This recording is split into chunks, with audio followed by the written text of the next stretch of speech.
¿Qué podemos esperar cuando escuchamos a Maduro ayer llamar a Edmundo González, por ejemplo, viejo decrépito? Ese es el lenguaje que utiliza Maduro, que marca la pauta, ¿no? Quiero saludar a esta hora a Demóstenes Quijada. Él es docente, es ex prisionero político, fue director de planificación del despacho de la presidencia encargada de Juan Guaidó en Venezuela. Demóstenes, bienvenido, gracias por acompañarnos hoy. Muy buenas tardes, Dani. El gusto es todo mío y siempre a tu orden. Caray, ¿por dónde comenzar? Creo que por esta última parte que no sé qué me ha impactado más de todo lo que veía el día de ayer, pero es un irrespeto de unos empleados hacia un candidato, el candidato de la unidad, que tiene todo el derecho del mundo a comprar el boleto y a montarse en 10 aviones de Conviasa si quiere. Correcto. Es una nueva demostración de que la fusión entre Estado, partido y gobierno es una práctica que prosigue cometiendo el régimen, como muchos otros autoritarismos en la historia, con la finalidad, por supuesto, de coaccionar a quienes hoy son empleados del Estado venezolano secuestrados por una dictadura. Y también con la intención de implementar o mantener la implementación de un pensamiento único, que es el proceder táctico en cuanto a lo ideológico propio de regímenes de esta naturaleza. Claro, y entendemos que estos empleados están siguiendo órdenes, porque no creo que haya sido, espontáneo que les salió decir todas estas cosas, ¿no? ¿Tú crees que se atrevan, Demóstenes, a buscarse alguna excusa, alguna razón para no dejar a González Urrutia montarse en los aviones de Conviasa y que terminen haciéndole lo mismo que le han hecho a María Corina? Bueno, no dudaría en que lo hicieran en función de que cualquier alternativa que tengan disponible para disminuir los valores de riesgo que enfrentan ante la candidatura unitaria serán adoptados por la dictadura, porque recordemos, como he dicho en otros espacios y sostengo regularmente, no hay costo superior para la dictadura que su salida y en función de ello actuará, ¿no? Eh, si bien eso es cierto, no tendría mayor implicación desde el punto de vista de la expectativa de cambio que hoy está abrumadoramente conducida por esta candidatura unitaria. Por el contrario, le daría una relevancia y beligerancia adicional a la que ya tiene. Y sería una muestra de que si la dictadura te ataca es porque vas por buen camino. ¿Cuál es tu lectura, Demóstenes, de esa concentración el día de ayer de Barinas? Con estos recorridos de María Corina en primer lugar y ahora con Edmundo y María Corina, vemos un fenómeno muy particular, y es que cada concentración pareciera superar a la anterior. Debo decir que a mí me impactó, me impresionó ayer lo de Barinas. Bueno, porque es Barinas, porque es la tierra de Chávez, de la familia de Chávez, un territorio que hasta hace algún tiempo fue rojo-rojito, por decirlo de alguna manera, y veíamos esas calles absolutamente tupidas en torno a lo que era la tarima donde estaban los dirigentes. Sí, el fenómeno que estamos advirtiendo responde, particularmente en el caso de Barinas, evidentemente hay un valor simbólico político en esa concentración, a partir de que, como mencionabas, efectivamente Barinas había sido históricamente un bastión del chavismo durante muchísimos años, cosa que ha demostrado de manera pública y notoria que efectivamente no ocurre así. Y agrandando un poco el foco de esta situación, no solo es el caso de Barinas, sino es la replicación de ese fenómeno en distintos lugares del país que demuestran que esa polarización artificial que pretende inducir la dictadura, haciendo ver de manera distorsionada que hay una especie de confrontación entre varios bandos, eso en realidad no existe. La realidad es que hay una mayoría abrumadora de rechazo hacia la dictadura, que en esta oportunidad está canalizada a través de la candidatura unitaria de Edmundo González Urrutia, y entonces no hay digamos, un balance de bloques encontrados como ellos pretenden ahora exponer, sino que finalmente están rodeados por la voluntad del pueblo venezolano que tiene serias expectativas signadas en el 28 de julio como una oportunidad para lograr el cambio político que tanto perseguimos. Claro, y digamos que en un momento determinado de esta historia se produjo en Venezuela una polarización que no existe, como tú señalas, en este momento, y que lo vemos simplemente en las concentraciones de Maduro, que para que resulten nutridas hay que hacerla en espacios cerrados. En espacios abiertos pierde. El día de ayer, por ejemplo, además lo vemos corriendo hacia la gente, pero es que hasta en esa imagen que en pantalla le estoy mostrando, se ve que detrás lo que hay es un vacío. Hay una fila de una concentración pequeña de gente. También intentamos ver a un Maduro cercano, próximo, cuando no lo es. Y luego, pues todo una presentación de artistas, como yo decía ayer, pan y circo. Esto me imagino que es por la presión de los números, de la lectura de las encuestas. Sí, la dictadura a través de su candidato necesita exponer que hay cercanía con la población y que hay organicidad, digamos, en la respuesta de esa población a las concentraciones, cosa que el material audiovisual evidencia que no existe y no es así. Y de hecho advertimos tres cosas muy relevantes en esos ejercicios de concentración de la dictadura.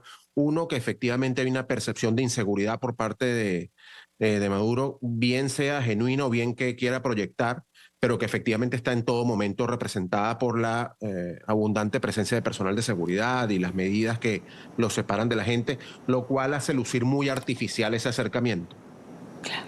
En segundo lugar, lo otro que se puede advertir en esas imágenes es que efectivamente los mecanismos de control social en su amplio concepto, no solo el chantaje dirigido a servicios, medicinas o comidas, sino en general al control social practicado a través de la desinformación, a través de la represión y de otros mecanismos, no está siendo efectivo como lo era hace unas décadas, en virtud de que aun cuando están insistiendo en ese mecanismo, no están obteniendo los resultados que anteriormente obtenían.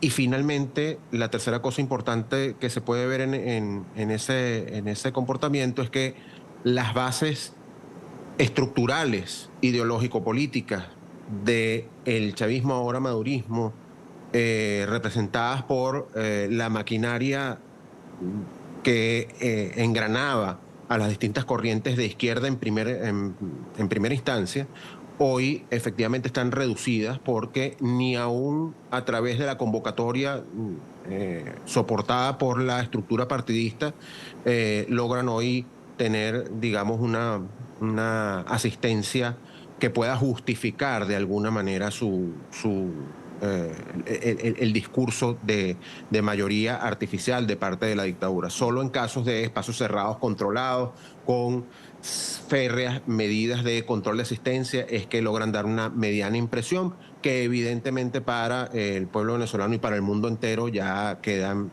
descartadas a partir del contraste que representan las concentraciones de la alternativa democrática durante los últimos meses. Claro, la pregunta es a quién intentan engañar, porque es decir, cuando se producen estos recorridos por prácticamente toda Venezuela, cuando el mundo tiene las imágenes de lo que ocurre en ambos lados, ¿a quién engañan? Sí, es tratar de tapar el sol con un dedo, que es lo mismo que ocurre con la aproximación que tienen hacia el 28 de julio, que en mi opinión va orientada por lo menos hasta el momento a intentar perpetrar un fraude masivo masivo en ese evento programado para esa fecha, un evento que no podemos llamar elección por la absoluta ausencia de condiciones electorales que la circunstancia demuestra, pero que ciertamente es una inmensa oportunidad de alcanzar el cambio político, irónicamente, a través de la defensa antes, durante y después del voto, aun cuando no podamos llamarlo elección. ¿A quién engañan? A nadie. Finalmente, ni en este ejercicio, ni en el ejercicio de un potencial fraude estarán engañando a nadie. Es obvio lo que ocurre. Es aritméticamente evidente que la única manera en la que en la dictadura podría abrogarse una victoria en el proceso del 28 de julio sería a través de un masivo fraude. Y eso es conocido no solo por los venezolanos, sino por el mundo entero. Está hoy entonces en la matriz de juego de la dictadura la evaluación sobre cómo ejecutar ese fraude. Yo mencionaba en estos días que la pregunta hoy no es si van a tratar de intervenir en el proceso, la pregunta es cómo y cómo abordar esa intervención para vencerlo. Tienen las alternativas de atacar directamente los elementos estructurales, que son el candidato y la tarjeta, previamente al proceso. Tienen la alternativa de intervenir directamente sobre el proceso sin haber hecho un ataque sobre candidato y tarjetas. Eso responderá a la evaluación permanente de ellos de la relación costo-beneficio de cada una de ellas, siempre teniendo en cuenta esa premisa principal, que es que para la dictadura no hay un costo superior que su salida. Es decir, tu escenario de cara al 28 de julio es que el régimen sí o sí se encamina a un fraude masivo. Lo que habría que determinar es de qué manera lo va a ejecutar. Exactamente. Eso es exactamente lo que quiero decir. ¿Y por qué estoy tan seguro de ello? Porque, como te comentaba, cualquier acción, por más escandalosa que pareciera, por mayor costo político que pudiera involucrar, ya para la dictadura, en las circunstancias en las que se encuentra, los costos de opinión pública y los costos políticos, sean altos o sean bajos, dejan de ser relevantes ante el inminente costo de su salida. Y ante ello están dispuestos, por supuesto, a efectuar lo que consideren pertinente para lograrlo. La gran paradoja de esto es que aun cuando están encaminados en esa dirección, eso también es una derrota inevitable, porque ya en estas circunstancias, en estos momentos, como te comentaba, es público, notorio y evidente que es la única vía que pueden tomar.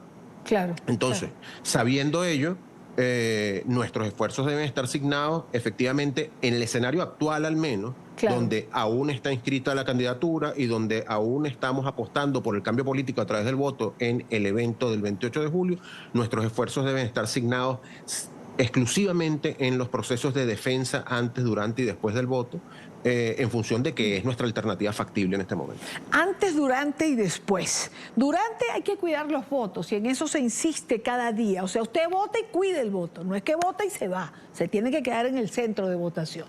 Tiene que estar allí y defender el voto que usted depositó para que tenga medianamente una garantía de qué es lo que está pasando. Ahora, en el escenario posible, ¿cómo se defiende después?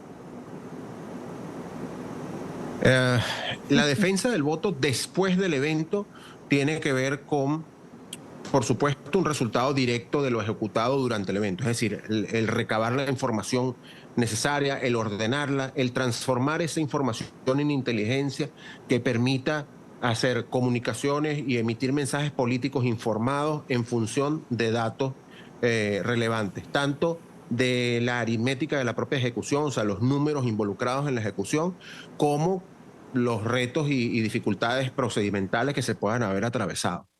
Con ese, digamos, expediente técnico robustamente armado, la defensa después del voto efectivamente se dirige a hacer el mejor esfuerzo posible en cuanto a auditoría ciudadana en los procesos de transmisión y totalización, con las limitantes que tiene el hecho de que hoy la dictadura secuestre por completo el poder electoral, como los otros poderes también. Y, por supuesto, entender la necesidad de la ejecución del legítimo reclamo en caso en que se identifiquen irregularidades comprobables a través de ese levantamiento técnico al que me refería en la etapa anterior. Ahora, Por una razón muy clara. sí. Ajá. No, dime. Por una razón muy clara es que la dictadura hace firmar a sus candidaturas satélites o colaboradoras ese acuerdo de respeto de resultados. Eso no es más que un tecnicismo que lo que busca es criminalizar el legítimo derecho al reclamo ante el fraude. Finalmente lo ejecutan buscando, por supuesto, generar una especie de señalamiento a priori sobre la candidatura unitaria a partir de que no suscribe ese acuerdo en una postura que podría denominar de desacato, desobediencia del proceso electoral, cuando no es verdad. Primero, porque ese tipo de acuerdos no están contemplados de ninguna manera en el clausulado que rige nuestros eventos electorales. Y en segundo lugar, porque si un evento electoral goza de garantías y condiciones, no es necesario que haya un acuerdo adicional para certificar la disposición de respeto de los resultados. Ahora, Demóstenes, una pregunta. Este reinicio de diálogos con Estados Unidos, ¿qué incidencia puede tener en esto? ¿O no puede tener ninguna? No, claro que puede tenerla. Básicamente, la negociación implica que haya partes interesadas en elementos comunes de oferta y de demanda. Es decir, tiene que haber algo que interese a cada una de las partes, que esté en poder de la otra parte, para que efectivamente haya se induzca la iniciativa de negociación. Eso, digamos, en términos generales. En este caso particular es sui generis porque hay una de las partes que evidentemente no está interesada en ese proceso de negociación, que es la dictadura. La única manera de garantizar que esa parte no interesada en la negociación no solo se incorpore al proceso, sino que respete los acuerdos de esa negociación, es que exista una alternativa a esa negociación, conocida en sus siglas en inglés como BATNA, que es la mejor alternativa al acuerdo negociado. Tiene que existir un riesgo exterior al proceso de negociación que transforme la matriz de juego de la dictadura y les haga entender que entre la alternativa de negociar y no negociar, negociar es un mejor negocio en función de que aun cuando tuvieran que entregar más de lo que reciban, sería un escenario mejor que el hecho de no negociar y enfrentarse a ese BATNA o a esa alternativa al proceso negociado que sea una amenaza real. Claro. Lamentablemente en este momento yo considero que no hay suficientes componentes de esa amenaza real que contrasta el proceso de negociación para garantizar el apego y cumplimiento de parte de la dictadura. Eso sumado al histórico incumplimiento crónico de parte del régimen de previos acuerdos, nos hace suponer que efectivamente este canal no tiene otra intención que reiniciar el ciclo autoritario al que están acostumbrados, donde generan o refrescan enemigos internos, toman rehenes tanto en términos de personas como en términos de instituciones o de circunstancias para elevar costos que propicien Claro. esa nueva negociación, pero que finalmente terminan siendo incumplidas y respetadas en una especie de reseteo que busca la corta memoria como recurso. Tengo 30 segundos, pero quiero hacerte esta pregunta.